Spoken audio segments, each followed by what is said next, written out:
মোৰ লগত আছে বিশিষ্ট লেখক আমাৰ সমাজৰ সহকাৰী সম্পাদক আৰু সংস্কৃতিৰ সৈতে জড়িত মন্টু শইকীয়া ডাঙৰীয়া। তেওঁ আছে বৰ্তমান অসমৰ এগৰাকী লোকসংস্কৃতি লোকসংগীতৰ সাধক ডক্টৰ ডালিমী কোঁৱৰৰ বাসগৃহত, যি এই পৃথিৱীৰ পৰা বিদায় মাগিছে।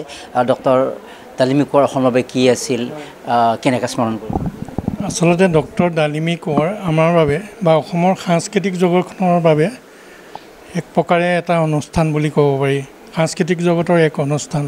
তেখেতে বিহু হওক, দিহানাম হওক, লোকসংগীত হওক বা লোকনৃত্য হওক, এইবিলাকৰ ক্ষেত্ৰত তেওঁ সকলো দক্ষতা আছিল, বিশেষ দক্ষতা আছিল। আৰু সেইখিনি থকাৰ কাৰণে তেওঁক বিভিন্ন মানুহবিলাকে, আমাৰ কলা সংস্কৃতিৰ লগত জড়িত মানুহবিলাকে তেওঁক বিচাৰিছিলে, যথেষ্ট বিচাৰিছিলে আৰু সেইদৰে তেওঁ অংশগ্ৰহণটো কৰিছিলে। সেইকাৰণে আমি সততে দেখিছিলোঁ যে অসমৰ লোক সংস্কৃতিৰ বিভিন্ন নৃত্য হওক, সৃজনীশীল নৃত্য হওক, আধুনিক নৃত্য হওক, দিহানাম হওক, বিহু হওক, ঘোষা হওক, এইবিলাকৰ ক্ষেত্ৰত বিচাৰক। আমি নিজেও ধৰক বিহুৰ বিচাৰক হিচাপে বা দিহানামৰ অনুষ্ঠানত আমি বাইদেউক সততে লগ পাইছিলোঁ আৰু একেলগে মঞ্চত আমি বহুত তেনেকুৱা ধৰণৰ অংশগ্ৰহণ কৰিছোঁ। তোমাৰ অনুষ্ঠানতে আমি কেইবাটাও অনুষ্ঠানত অংশগ্ৰহণ কৰিছোঁ। গতিকে আমি অসমবাসীয়ে এগৰাকী সাংস্কৃতিক সাধক এগৰাকী আমি হেৰুৱালোঁ।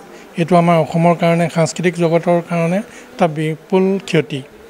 আৰু আমাৰ সাংবাদিকৰ কি হয়, আমাৰ সাংবাদ জগতৰ বহুত কেইগৰাকী সাংবাদিকে তেওঁক সাধাৰণতে মা বুলিয়ে সম্বোধন কৰিছিলে আৰু তেওঁ সেইটো খুব ভাল পাইছিলে। সকলোৰে কাৰণে তেওঁ মা স্বৰূপ আছিলে, মাতৃস্বৰূপ আছিলে আৰু তেখেতক হেৰুৱাই আমি মৰ্মাহত হৈছোঁ।